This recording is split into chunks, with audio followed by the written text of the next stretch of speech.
এখানে রাখেন।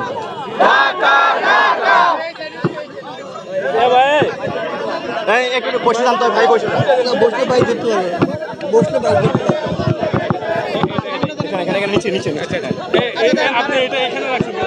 আচ্ছা, আমরা আসলে এমন এক সময়ে আজকে এই সন্ত্রাস বিরোধী রাজু ভাস্কর্যের পাদদেশে দাঁড়িয়ে কথা বলছি, যখন আমাদের অর্ধ শতাধিক ভাই আহত, ঢাকা মেডিকেলে আমাদের প্রায় 20 জন ভাই ভর্তি রয়েছে, 2 জন ভাই ঢাকা মেডিকেলে মৃত্যুর সাথে পাঞ্জা লড়ছে, এবং আজকে দুপুরেই তাদের একাধিক অপারেশন সম্পন্ন হয়েছে, এবং আমাদের অন্যতম একজন সমন্বয়ক হাসনাত আব্দুল্লাহকে তার শারীরিক অবস্থার অবনতির জন্য ঢাকা মেডিকেল থেকে উন্নত চিকিৎসার জন্য সিএমএইচে নেওয়া হয়েছে।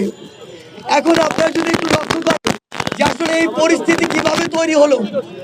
আজকে বর্তমান বাংলাদেশের যে নবগঠিত অন্তর্বর্তীকালীন সরকার রয়েছে, সেই সরকার গঠনের 1 মাসও হয়নি।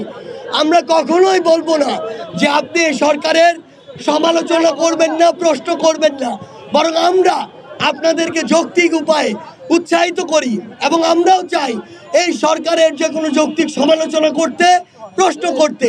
কিন্তু 16 বছরের যে ফ্যাসিস্ট সরকার বাংলাদেশে একটি করাপ্টেড সিস্টেম তৈরি করে দিয়ে গিয়েছে, সেই সিস্টেমের বিরুদ্ধে যখন নতুন আরেকটি সরকার আসে, ওই সিস্টেমটি বুঝার জন্যও তো ওই সরকারের ন্যূনতম কয়েক মাস সময়ের প্রয়োজন হয়। পাশাপাশি এই যে ফ্যাসিস্ট সরকার 16 বছরে আমলাতন্ত্র থেকে শুরু করে বাংলাদেশের প্রত্যেকটি সেক্টরে তার তোষামতকারী ও মদতপুষ্ট যাদেরকে বসিয়েছে, এখনো তো তাদেরকে সমূলে উৎপাটন করা যায়নি।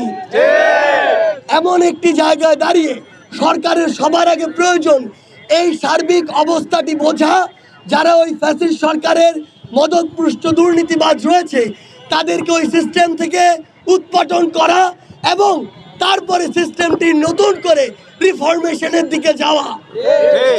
সেই জায়গাটিতে আমরা গতকালকে লক্ষ্য করেছি, আনসার বাহিনীর নাম করে কিছু সন্ত্রাসী সদস্য, আমরা বিশ্বাস করি ওখানে যারা ছিল তারা আনসার বাহিনীর সদস্য নয়, তারা হচ্ছে আনসার লীগের সদস্য, যারা তাদের সময়ে জনগণকে সেবা না দিয়ে ওই লীগকে সেবা দিয়ে এসেছে, যারা যোগ্যতার ভিত্তিতে সেই স্থানটিতে না এসে লীগের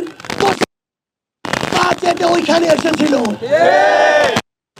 গতকালকে সকালে যখন ওখানে আসে আমাদের ছাত্র প্রতিনিধি, যারা 2 জন অন্তর্বর্তীকালীন সরকারে রয়েছে, তারা মাননীয় স্বরাষ্ট্র উপদেষ্টা সহ অন্যান্য উপদেষ্টাদের সাথে ওই বিষয়ে কথা বলছিল, তাদের একাধিক আলোচনা হয়েছে। এরপরে আমি এবং হাসনাত আব্দুল্লাহ আমাদের স্বাস্থ্য এবং আমাদের যারা আহত ও শহীদ ভাইরা রয়েছেন তাদের বিষয়ে কথা বলতে মাননীয় স্বাস্থ্য উপদেষ্টার কাছে যাই, এবং আমরা যখন বাইরে ওই কিছু আনসার সদস্যদেরকে দেখি, আমরা তখন তাদের বিষয়েও কথা বলতে মাননীয় স্বরাষ্ট্র উপদেষ্টার কাছে যাই। অর্থাৎ ছাত্র জনতা যে কোনো সময় বাংলাদেশের নাগরিকের যে কোনো দাবির জন্য সেটি শুনতে প্রস্তুত এবং সেটি আলোচনা করতে প্রস্তুত। কিন্তু আমরা যখন তাদের একটি টিম সচিবালয়ের ভিতরে নিয়ে এসে সকলের সাথে কথা বলার ব্যবস্থা করলাম, দুপুরে একবার কথা হয়েছে, সন্ধ্যায় একবার কথা হয়েছে, তারা কনভিন্স হয়, তাদের অধিকাংশ দাবি মেনে নেওয়া হয়, এবং বাকি দাবিগুলোর জন্য যৌক্তিকতা বিবেচনায় কিছু সময় চাওয়া হয়। তারা কনভিন্স হয়ে যখন বাইরে কথা বলতে যায়, তখন সকলে নয়, ওইখানকার কতিপয় আনসার সদস্য তারা এটি মেনে নেয় না।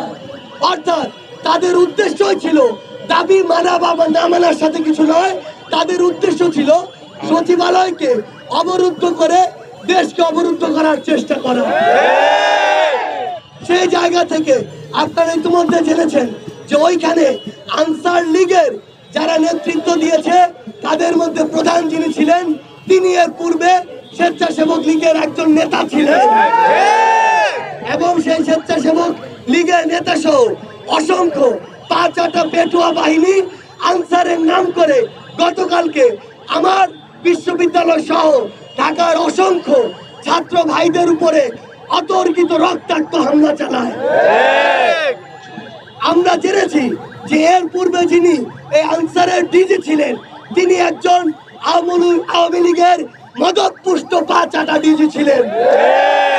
আমরা আমাদের জায়গা থেকে স্পষ্ট করে বলতে চাই, ওই পা চাটা ডিজিকে এই ছাত্রদের উপরে রক্তাক্ত হামলার জন্য অবশ্যই বিচারের আওতায় আনতে হবে। আমরা আমাদের জায়গা থেকে স্পষ্ট করে বলতে চাই, যেই ফ্যাসিবাদের দোসররা এখনো বাংলাদেশের বিভিন্ন জায়গায় বসে বিভিন্ন ষড়যন্ত্র এবং নীল নকশার চেষ্টা করছে, তাদেরকে দ্রুত খুঁজে বের করে ওই জায়গা থেকে উৎপাদন করতে হবে। আমাদের জায়গা থেকে স্পষ্ট বার্তা, আমরা কাউকে যোগ্য বা যৌক্তিক সমালোচনায় ছাড় দিব না।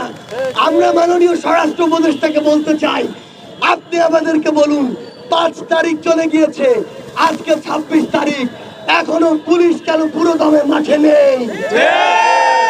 গতকালকে কেন ছাত্র জনতাকে যেতে হলো সচিবালয় প্রোটেকশন দেওয়ার জন্য? গতকালকে কিভাবে আনসার সদস্যরা আমার ছাত্র জনতার উপরে বুলেট নিক্ষেপ করলো? কিভাবে ওই আনসার সদস্য নামের আনসার লীগদের হাতে অবৈধ অস্ত্র গেল? আপনাদের খুঁজে বের করতে হবে তাদেরকে এই হামলা করার, বুলেট চালানোর অনুমতি কে দিয়েছে?